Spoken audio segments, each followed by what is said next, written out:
in the UAE, they are, from what we're seeing and hearing, they're really kind of a petri dish for this Chinese instituted, I guess you'd say, social credit system using surveillance and the facial recognition. And so we're seeing a lot of that. And that's kind of where I think, we want to go next in terms of our discussion here, because it greatly could impact the Middle East, and it could also really bring the United States and an ally like the UAE in conflict because of two diametrically opposed schools of thought in terms of some of these issues related to privacy and those kind of things. The term has been bandied about, digital authoritarianism. And I guess we could kind of categorize China's system as, in that realm of digital authoritarianism. And from everything I'm reading, that's really being implemented in large measures in the United Arab Emirates. So the question arises then, okay, if the United States is working to bring the United Arab Emirates into a realm of a new significant trade and telecommunications linkage through IMEC, what does that do in terms of UAE really adopting in large measure the Chinese model of the surveillance and a digital credit score that may be coming down the pike, and the United States and our desire not to go down that slippery slope, at least currently? The idea that you could be walking down the street with someone and the cameras just out on the street are linking you through facial recognition to these two guys that are on the side of me here. And if one of you has a lower social credit score than I have, my social credit score is impacted negatively because I'm being associated with you through instant facial recognition. So then it forces you to choose who your friends are and who you associate with, because you want to stay in good standing. Otherwise, it impacts you in a very pragmatic way. And what we've seen is an uptick in facial recognition because they are almost impossible to fool. And you can see this on your own iPhone nowadays, or your Android when you do the face unlock. It doesn't matter if you're wearing a mask or not. It can actually map out your face under the mask and identify, because it's predicting what your face looks like on the bottom half based on the top half using machine learning models. So predictability is really a crucial component now and in the future. I'm glad you picked up on that. Yes, there's the ability to predict what something looks like. When you start to make that jump of predicting what the bottom half of your face looks like based on the top half, you can start to theoretically predict what your future actions are going to be based on what your past actions were. Pre-crime. Exactly.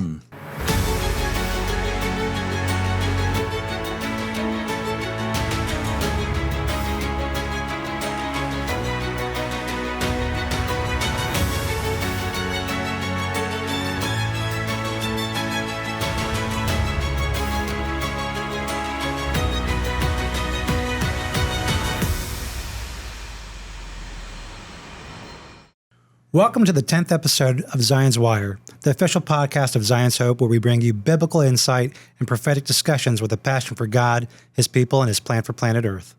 I'm Christopher Diaz, and I'm joined today by David Rosenthal. Hey, Chris. And a very special guest, David Hunt. Yeah, thank you for having me. Yeah, absolutely. We're glad you're here. David's an expert in the field of technology and artificial intelligence. Yes, absolutely. I'm glad to be here, happy to help and talk about a lot of the past and hopefully a little bit of the future of the impact of technology and AI. It is changing a lot. It is. Yeah, so in our last episode, we were really diving in more into IMEC, the UAE and Saudi Arabia, and what's happening from a biblical perspective, as well as just the dynamics of the shifting nature of what's happening in the Middle East. And it's really going to make a lot of things change. Yeah, and for our guests who are just joining us maybe for the first time, to kind of reiterate, IMEC, IMEC stands for India, Middle East, Europe Economic Corridor, and it's a major trade route. It's an initiative of the United States in collaboration with India, which would become a new low-cost manufacturing hub, moving goods and services through trade, telecommunications, and other military components as well.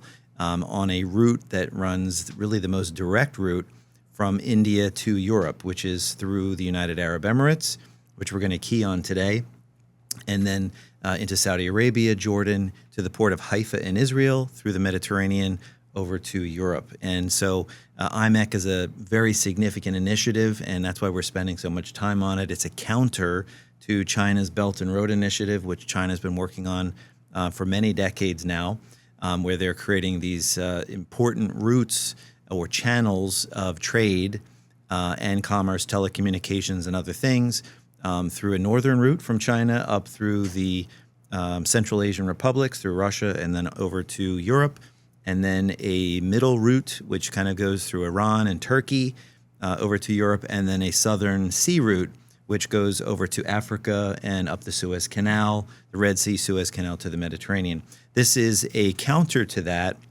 again, a U.S.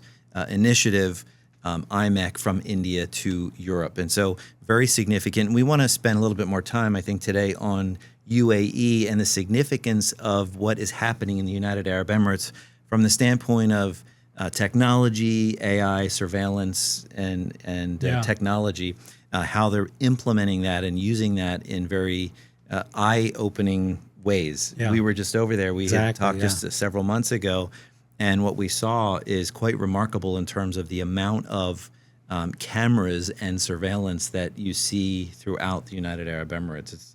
It's pretty surprising. And we had colleagues that were just here with us who live over there, and they're saying, you see that a lot. They are using it, from everything we can tell, for protection and for a lot of good purposes in that as well. And you don't have, from what I understand, a lot of petty theft or things like that. But there is major concerns as it relates to personal infringement of your personal rights and those kinds of things. So those are just the cameras that you see too. Never Right. mind the little ones that are being developed nowadays that are the size of a fly that are very prominent and starting to go all over the world. Wow. Yeah. Wow. I was going to say, actually, to that effect is, with the guest that we just had the other day, the way we're being surveilled, and like you said, we were just there, so we got to see these cameras, but it's really dripping down to every nuance. One of them mentioned, hey, they were in an exchange center that was probably no bigger than our set. And as far as the office, 19 cameras that they counted in that small space to see every transaction, every movement. Money exchange. Yeah, and in the money exchange, they could see exactly what you're doing. Yep. And then one of them mentioned, hey, they saw somebody left the lights on in a vehicle. They took a picture of the license plate. They were going to go up to the security guard and let them know, hey, somebody left their lights on. By the time they got to the security guard, they said, you're coming to tell us about the car that has the lights on. We know about it. We were watching you, essentially. we knew what was happening the whole time, but that's just watching from a camera standpoint. But Absolutely. I mean, do you guys know the origins of a lot of this modern surveillance that's happening? Quick pop quiz here. So let's hear it. probably, 10 or 12 years ago, I was working at an organization, a public cybersecurity company called FireEye, one of the most prominent, or at that time, the most prominent, what's called threat intelligence organization really on the planet.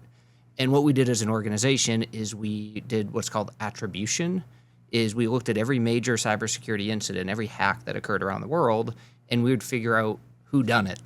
And so we'd look at all the data, we'd travel around to all the different offices when a hack happened, no matter where they occurred, and we'd figure out most of the times which nation state was in charge of that hack. And as you'd imagine, 10 or 12 years ago, China was all over the map when it comes to the hacks, so we were spending a lot of time analyzing the attacks that they were running out of that country. Now, in about 2014, they started a new initiative, and they called it the Strike Back Initiative.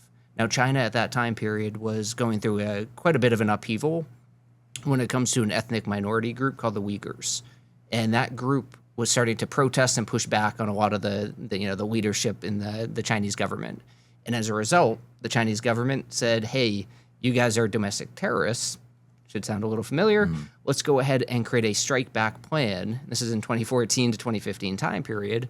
And let's go ahead and wipe out domestic terrorism around China. And so what they did was they set up cameras all over the country, and you started to see them in batches everywhere you'd go. Clusters of cameras, typically, old school cameras compared to today's. And in 2016, they created a second initiative called Unite as One Family. And what they did was they took that minority group and they moved them to northern China, and they created around a 5 or 10 block radius area completely surrounded with cameras and all sorts of digital security. And they said, we're going to unite this group and put them all together, and it's a family. and it became essentially an enslavement camp for keeping that group together under the guise of security. And it was a very quick progression. And then 2017 all the way till about 2022, that was kind of a hidden thing in China. In 2022, it became a little bit more known because that group started to be used for building and creating American goods, because a lot of American companies started setting up shop in that area, and these people needed a place to work. Therefore, you had a lot of cheap labor. And so it was this very quick progression that occurred, and that became kind of the spark to getting a lot of the modern surveillance in the ways that we're starting to see happen in other parts of the world. Well, in the middle of the timeline that you just gave is COVID-19. Absolutely. And we were hearing so much about a digital, a social credit system that was really either working or about to be implemented in China. We were hearing things in certain parts of China, I guess, and maybe not everywhere, where they were implementing this social credit system, and it was based on surveillance, and I guess AI is part of that as well. Yeah, absolutely. And this goes back to even further with social networks and social media. And you say, I just get onto Facebook and I look at my grandkids, or I connect with my friends. These are actual what are called graph networks that connect you to other human beings and other identities, as they're called. And what those are used for in Facebook or other social media is to show you a friend group, and you can easily connect. But what you can use those for is you combine that with digital surveillance, and all of a sudden you have a really good system for determining what your social credit score should be based on how many people you're connected to and what their scores are. Mm-hmm. And so we've essentially adopted a very easy program that we can judge ourselves, or worse, I guess, have a government judge kind of our own behaviors. So really interesting. So my understanding of the social credit system in terms of the way it was starting to be implemented in China, and then obviously bringing the whole COVID component into it and social distancing, and that there was really a system that was set up using technology to basically give people a grade of whether they're acquiescing to government protocols and procedures, and if they weren't doing that their social credit score would be lower, and therefore that would impact the ability for them to live within a social setting and how they would live in that social setting, i.e., maybe if their social credit score was low, they would be able to wouldn't be able to get a good loan rate on a house purchase, or maybe they couldn't get seats on an airplane the way they would have liked to because their social credit score was low. And can you elaborate a little bit about how AI and facial recognition would play into your social credit score? Oh, absolutely. And before I dig into that, real quick, is the prototype. You'll love this, Dave. I saw a prototype. This is a live running prototype. I don't know to what scale these got rolled out in China, but vending machines.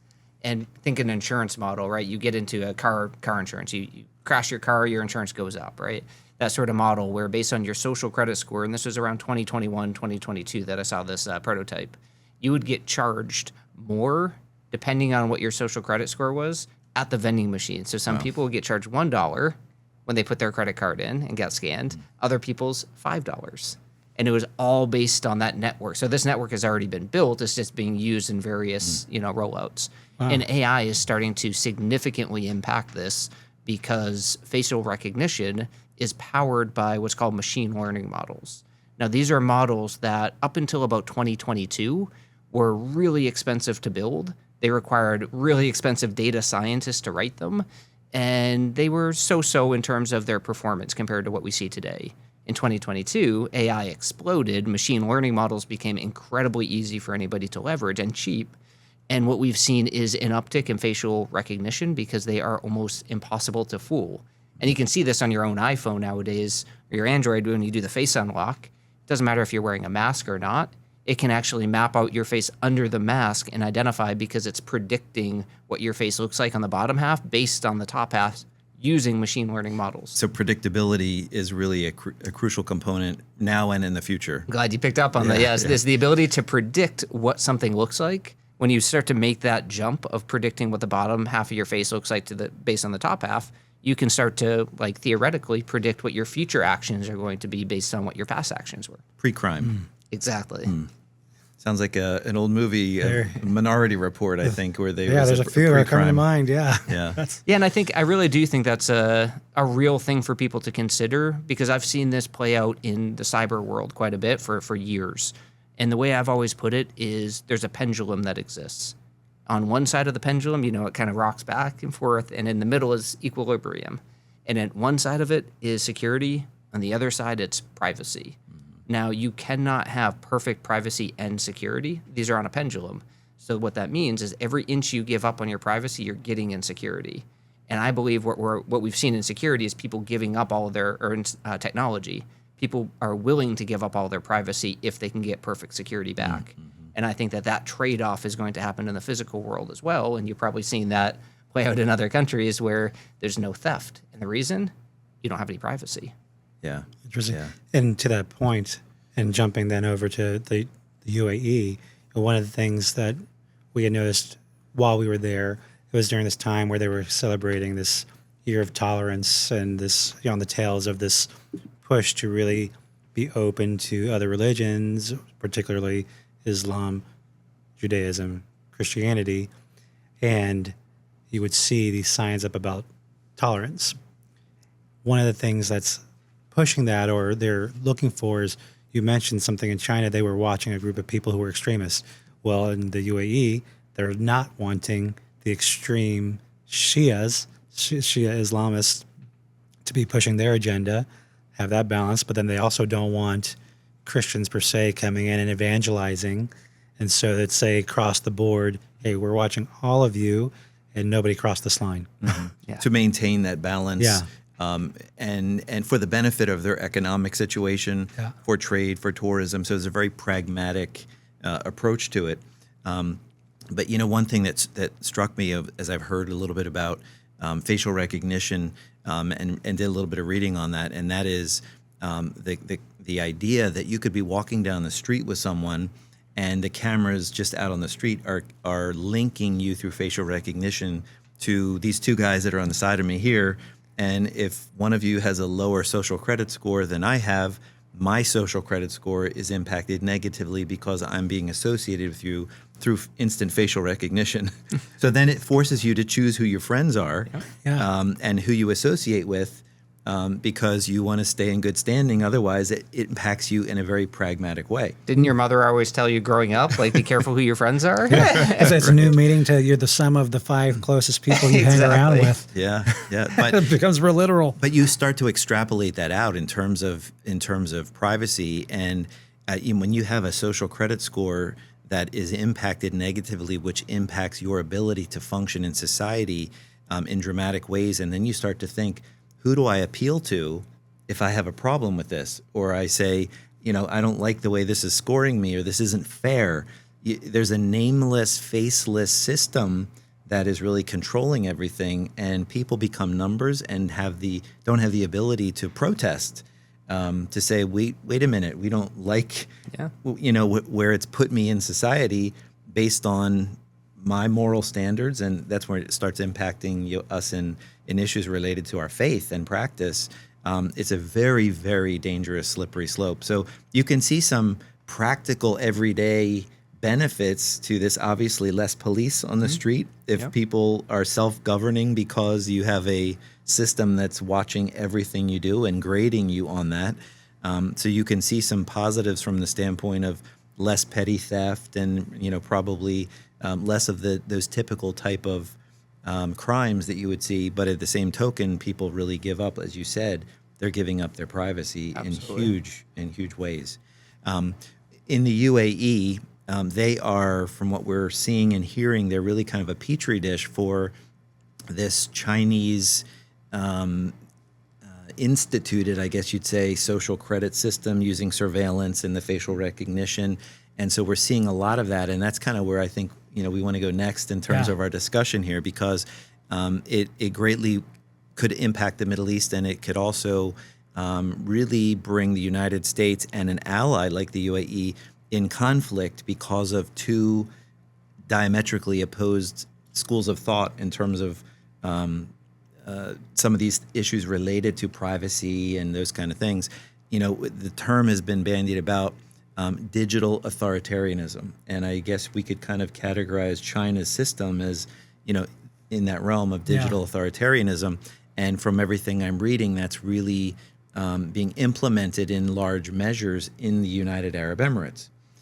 So the question arises then, okay, if the United States is working to bring the United Arab Emirates into a realm of a new significant trade and telecommunications linkage through IMEC, what does that do in terms of UAE really adopting in large measure the Chinese model of the surveillance and a digital credit score that may be coming down the pike, and the United States and our desire not to go down that slippery slope, at least currently? Absolutely. Any thoughts of what would what's that going to do to the United States in terms of if you have other countries starting to adopt this Chinese model that can impact every aspect of our lives? And what does that do in terms of our AI initiatives, in terms of, because you're hearing so much in the news media right now about AI and so much investment in AI. What are the implications of that? Absolutely. Yeah, I think so. The way I view it is it comes down to innovation, and whatever is going to support the greatest innovation in the highest amount of velocity is the area that's going to win out from the U.S. perspective. And so you have these two schools of thought. You have the Chinese model of heavy surveillance, and what we're going to do with that heavy surveillance is we're going to take away everybody's privacy. That way we can provide great security to our people. Now, does that stifle innovation? Absolutely. It has to date. And so the Chinese model to date, and they're very open about this, not a secret, is they have stolen intellectual property, primarily from the United States, in order to compete with our level of innovation. Now, the second school of thought is, hey, we want to kind of remain in equilibrium. We want to allow people to have a certain amount of privacy and a balanced, responsible amount of security that goes with that. Now, to date, that has given us lots of innovation. So our people, our citizens, our companies, everything is in, say, San Francisco from a technology side, or other parts of the country from just innovation around different industry. And that's created that ability to generate new things at a fast pace. Now, as we kind of look at, do these things converge? Will we start to lose the innovation? And I think that's going to be the curve when it comes to AI, is we will not have a tolerance to lose innovation. So like where does that line hit that we end up going toward? But we want the innovation, but then at the same time, the innovation is looking to simplify, or from a, I guess, a humanistic perspective, to simplify life, to improve life on Earth. And I think, I guess what worries me the most is when you start to look at it apart from God and apart from how he created us to think and feel and react, and the moral standards that he's put in his word, to have a nameless, faceless system that is essentially controlling humanity and setting a moral code or a moral standard. Well, who's setting that code and moral standard and implementing it into the way AI responds? But what you're saying, this is key, right? So what you just said there, a nameless, faceless entity, basically, that can decide the moral code, right? Now, you said it in what I would agree with, kind of a negative light. You'll hear people say that in a positive light, because like there's all these disagreements outside of the church and outside of faith of, is there a God who determines the moral code? Well, why wouldn't I want, I'm just speaking as like a normal person here, why wouldn't I want a nameless, faceless entity to make those decisions that is the sum of all human knowledge? That sounds fantastic. So you have the positive spin on that. It's the ultimate level of humanism. I mean, it's the sum total, you said it, the sum total of humanity's wisdom playing God. In a system that is determining for humanity how you operate and what are the frames and guidelines that you have to exist within. And if you step out of those things, and then the question is, well, is that system, that nameless, faceless system, how is it prioritizing environment versus individual rights and freedoms, or the global good, and is it prioritizing one nation's good at the expense of another nation's good? These are really concerning, and we're rocketing towards these issues and needing some real answers. And when you come back to a country like the United Arab Emirates, when we're over there, we see so much that's so impressive. We're seeing incredible architecture and a booming economy and real estate and beautiful places for people to go and to visit and to see and to learn. It's very impressive. Yeah. But at the same time, when you're living in a realm of digital surveillance and control, yes, you have fewer people that seem to be stepping out of line, but then you're losing a lot of your privacy and your freedom within that system. And then you start to extrapolate, well, if the United States wants to work in tandem with nations like the United Arab Emirates, and an entire trade route and then telecommunications, so many of these things overlap in every sphere of life. How do you have two diametrically opposed systems and still be able to work together? It seems like an impossibility. It's really interesting because it seems like it's a lot on how you spin it. How you were just saying a moment ago, well, in China, like, oh, well, they're taking away their rights and they're taking away everything. Here, they're really doing the same thing. They're just, oh, this is going to help you. This is going to be good. Absolutely. Oh, okay. In that case, we're just going to hand it to you now. Mm-hmm. And I think the term is what, the singularity? Is that the Absolutely. term given Singularity is when computers become more intelligent and more capable than human beings in making decisions. And that's the moment that they call convergence, singularity. Yeah. So And they're saying, when the last thing I read on it said it could happen within a year or within the next 5, something like that they expect to hit that point where we can look at this system and say, okay, it knows. Yeah, and I think we're closer to the year than the 5, just because of the way at things the pace we're going. At the pace that we're going. We're talking about UAE and because again, it is a prime example of implementing a lot of these new concepts and systems on a practical level for the common person there. Mm-hmm. And we're talking about the United States and what our response would be and how quickly we could be moving into this. But if you want to jump back really and stay in the Middle East, if you're talking about a new trade route like IMEC, going again from India to Europe and really beyond to the west to the United States, if you're talking about the nations that are part of that, and then you look more specifically at the United Arab Emirates, you have Saudi Arabia, next, and they are modernizing at rocket speed in terms of the things that they're doing, the infrastructure, the amount of money that they're pouring into the things that they're doing there. And then Israel. And you say, okay, if Israel, part of that Middle East pod of nations, if they're normalizing relations, signing an Abraham Accord, can Israel be far behind if they're going to be working and integrating with these nations that are their neighbors that they have normalization with, and they're working so closely on economics and communications and military components? It would seem like Israel would almost be forced to move into that realm, and Israel is extremely high tech as well. You know a lot about that. Yeah, and you really have to. You have to be progressive in technology, otherwise you get left behind. And that's one of the scariest things. You can sit there and say, well, we're not going to do anything in AI, and we're going to do things kind of by the book, by hand, or just by computers, and you're going to be left behind in a heartbeat.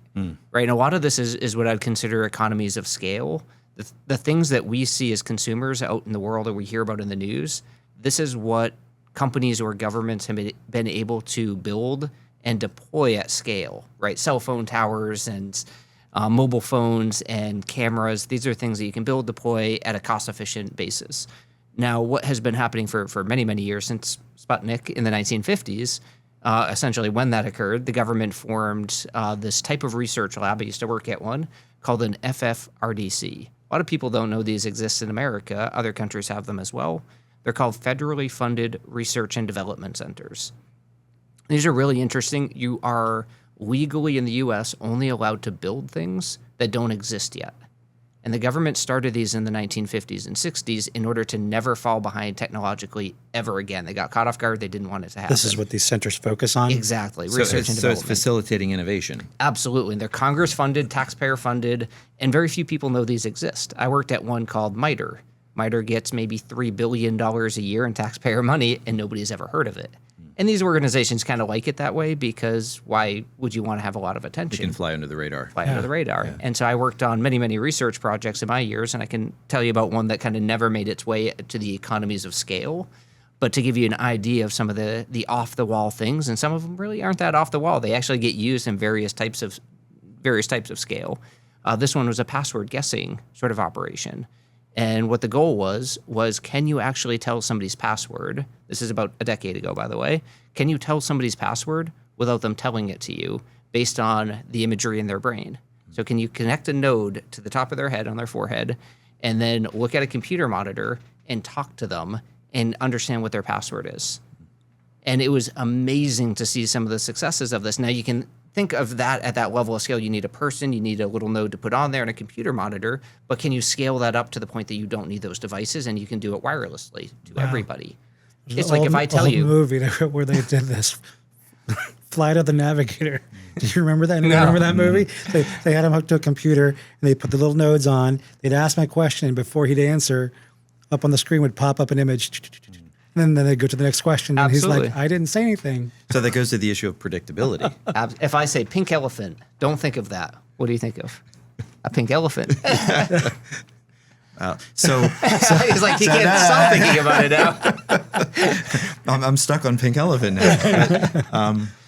So when you get into these issues of predictability, now you're getting into, like we talked, pre-crime concepts where you're predicting human behavior, and maybe governments or agencies dealing with predicted behavior before it actually takes place. Absolutely. Yeah, those are deeply troubling concepts. Yeah. Again, from a Christian worldview, you're looking again. There's always elements of pragmatic benefit to innovation if it's done with that intent.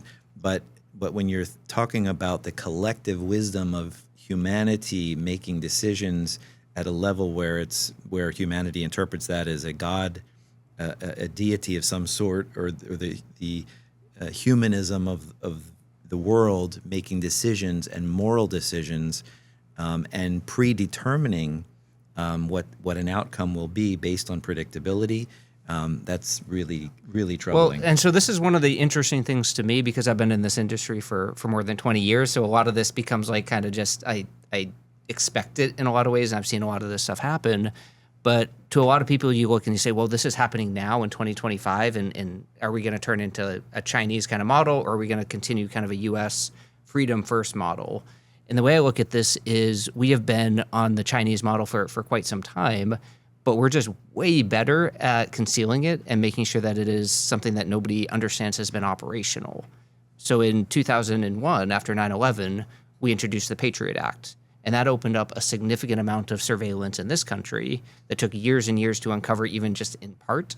But one of the things that when you look around this country and say, have you seen, or how often do you see a multi-person event occur that is something like a shooting, a bombing, another event that has more than one person? You don't see that hardly at all, if ever. Now, that's not an accident. These are things that are actually planned all of the time in operations, as you would imagine. Groups of people, 2 people, 5 people, you'll never see these. You'll see single shooters, single actions. The reason is it's incredibly difficult to catch a single person, but the second you introduce 2 people, you introduce communication. Mm-hmm. The second you introduce communication, these things are predicted ahead of time, and they are under surveillance from day one. It's that connective tissue of just 2 people, which is why. So the plan is intercepted essentially if it's more than one person. Mm-hmm. Before exactly. It happens. Yeah, one person, it's very hard. Now, the future, you'll probably get the ability to intercept that off of one person, but we're not at that stage now. I would assume that AI is going to help get to that point. But yeah, once communication happens, and that can tell you the amount of surveillance we're currently under right now. This came out in maybe 2011, 2012. Maybe people remember Edward Snowden. A lot of those files that came out that brought out a small bit of the puzzle with all the backdoors and all the telecommunication companies and technology companies that were creating giant pipes back into the government, giant data centers to be mined. And these are the reasons we don't see that. I keep thinking about going back into the Middle East, what we see with Saudi Arabia, how they're watching the UAE, what they're doing. Neom, again, I mentioned in the previous episode, having watched some of the advertisement for what they're doing. And it's an invitation for innovation, for investment, and for artificial intelligence. It's supposed to be this just amazing, you can think it, you can dream it, we're going to build it. And they're building NEOM or developing NEOM around the whole concept of artificial intelligence. where they wanted to be an AI hub, and the whole city. I don't even say city; it's a city state with multiple cities and locations within Neom itself. But it's all being designed specifically around the use of AI to make it all function. And so they're not hiding it at all. They're pushing that whole realm where they want to see these futuristic cities all running based on AI. So they want to be at the forefront. I think the UAE wants to be at the forefront of it, and Israel is very technologically advanced. And Saudi Arabia and UAE, I think I can see them, if they're not already overtly partnering together on these things. I think behind the scenes they are. But I think there's going to be more of that, and I think that AI is going to play a dominant role in the development of what's happening, in that part of the world. If I were to ask you, in terms of the social credit system, if you had to take a guess at terms of how do you see that being implemented, if at all, in the West, whether it be in Europe or the United States, do you see us being able to hold back on moving fully into a digital credit system? Or do you see some type of a hybrid system? Because again, from a secular perspective, there's a lot that would commend it to us to move into that, just from a logical perspective. But obviously from a Christian perspective, we see that there's a lot of danger in that as well. Yep. Yeah, I think it's a great question. I think that it's inevitable. I don't think we can get away from this. And the way I would put it is, I think we're already there from the commercial side. So companies have started doing this. They started this, I don't know, maybe 7 or 8 years ago. It helps businesses to impose a social credit system without people understanding it yet. And I'll explain that in a minute. And then what I think we're going to see is the government starting to bring that down as a compliance requirement that's going to make it much more overt. Now, where I see it happening under the covers today with commercial, and you can actually run this experiment at home. This is a thing you can do yourself at home. On your home Wi-Fi, if you have, say, a MacBook Air or an iPhone, go ahead and search for a flight. Look it up, see if you can buy a flight, look at the prices you're going to get. Then leave your home, so you're on a different IP address, go to, say, a Starbucks, and use a very cheap phone. Get the cheapest Android, the cheapest phone you can get, and look the same flight up. You're going to find a significant price difference. We just kind of saw this. This is a cheat code, by the way. And you could say that is a cheat code that will get you cheaper flights. Now, that is also a hidden social credit system where people that have more money, in the fact that you can afford this nice iPhone, you're going to have to pay more for that flight. So you're already seeing that separation, and it works for commercial entities because they get to benefit from this by selling more things to the right people that will buy them at those prices. Now, I think that's the business side. Now, where I think it's going to become overt is the amount of hacks that we see happen every day are becoming more and more. And I think that's going to force the hand. It's going to be a forcing function where the government's going to say, hey, it doesn't make sense to have the credit scores that we have today, the 350 to 850. Makes no sense. They're out the window. I think we all know that they're kind of garbage anyway. So let's go ahead and get rid of those, and let's replace it with this new AI-driven social credit system. And I think people will adopt that really well, because they'll look at it and they'll say, wow, my credit just went up right away on day one because I'm affiliated with the right people. This is probably a discussion for another day, but it doesn't take much to say, okay, then will you have some type of an embedded chip or code, that's under the skin, so that, if you're looking at from the standpoint, again, of a secular person, you're looking for productivity within business and efficiency and ease of use. Yep. It doesn't take a lot to say some type of an embedded chip of some sort will make I'll give you a company to look for, quicker and easier for life to happen. Absolutely. I'll give you a company to watch on this. So OpenAI, just maybe 4 months ago, they purchased a company. I forget the name of the company. I think it's Ivy. They purchased this company for in the ballpark of $6 billion. The company's founder is the designer of the iPhone, the iPod, all the original Apple devices that people have come to love. He started this company. OpenAI, the leading AI company, purchased this company outright. Just bought them, didn't rent them. Now they've been building a new device that is going to be a screenless, keyboardless device of some sort. And they haven't released all of the specs on it, but they've released enough to the point that the rumors around this are it will record audio and video without any screen of your life as you live it and embed that with the AI to make your life easier. Now, what that device form factor is... Easier in quotes. Easier in quotes, exactly. Could that be a chip? Could that be a thing you carry around with you?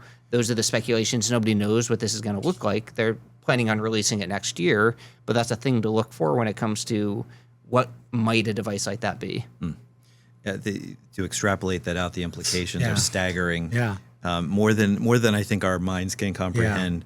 But I was just to Did throw I scare out, you, no, Chris? this is so interesting. I'm just processing all that, and I immediately thought, okay, to our viewership, and as we hear these things, I've already seen in other people's conversations where they'll quickly go to the chip, the shot, the whatever. It's the mark of the beast. Da, da, da, da, da, da. But to clarify, and I'm going to look at our audience for a second to clarify and come back here. We know from Scripture the mark is clearly tied to an act of worship of an entity that we know is on the way coming. So not to say that, just throwing this out there ahead of time, we're not saying, hey, here comes the mark of the beast in the chip form or anything like that, but these nuances are coming. And like you said, there are people who are they're ready to simplify. It's convenience. It's, hey, this is, I can do more with less and all these things. Now, some people might say, though, they might say, I've heard a lot of people say this, I will never do that, right? That's beyond the things that I'm going to do. I would never buy that type of device. It's just over the line, right? Now, when you compare that to what your world can be in the business side of the fence and say, if you're up with another person in your company for a promotion or even just a job in general, one person's using these type of devices, one person is not, who do you think is going to be more capable to get the job done, right? So like these devices with AI that can, for example, if you had it in your ear as an earbud, telling you every person you meet, their entire backstory, the amount of social networking you could do. Hey, this is the last time that you met this person. This is what you talked about. It can actually feed you that information. Well, that person's probably going to get the job over you. And so it actually has some real life implications. So I think it's going to be a lot harder for people to stay away from than might meet the eye. Yeah, we can see that just in basic innovations. I think it's to say, well, I'm old school, but you can't stay old school and be efficient for very long with so much changing in society. And I think you're right, Chris, that it's easy to jump to conclusions, to jump the gun and say, oh, this is the mark of the beast. Oh, this is we have to be careful. Obviously, we need to be watching very carefully, be sober-minded about it. I do agree with you that when we're talking about what the Bible specifically says, that it is a specific willful choice and an act of worship of a false Christ that comes on the scene. The question is, how potentially would that be implemented? Using technology, or I've heard, people have said, no, it's going to be something very obvious and simple as some type of a mark on the skin. So from the most advanced technological things that we could even comprehend to something simple, we don't know, but we should be watching, and God's people should be sober-minded about this and carefully examining and looking at what's taking place in the world. And that's kind of what we're doing here today. Right. But it's a message that should bring us back to the fact that God is our creator. He is the sovereign of all things. None of these things catch him by surprise. He knows exactly what humanity is capable of. He instilled within humanity the ability to create and to innovate. So a lot of innovation is a wonderful thing and helpful for humanity. But obviously we want to be careful and be guarded against things that can be used in nefarious ways. Right. Not only on the individual level, but also on a collective level across nations and throughout the world. So interesting discussion. We're so appreciative that David, you could be here with us and your expertise, and we look forward to having you back in the future. If I might throw in one more question while we have you. This is for fun. Now, you've been in some really neat spaces. What's the most top secret thing you can share with us that's not going to get us hunted down after this podcast?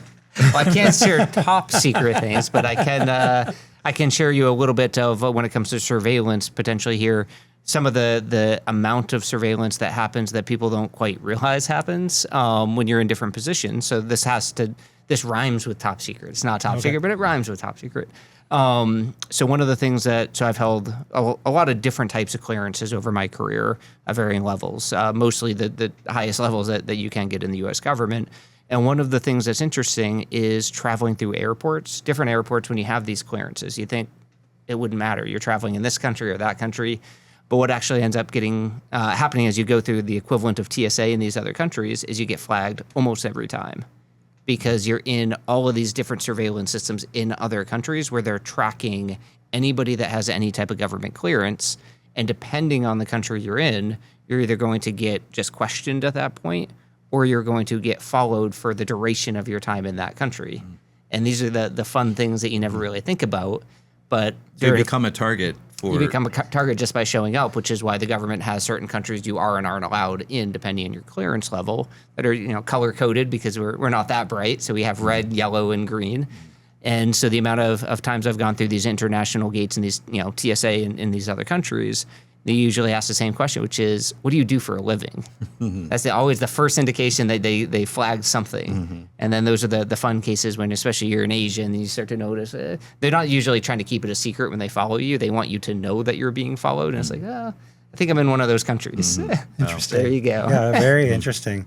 Well, that was just a little fun nugget for the audience. And we hope you found this informational.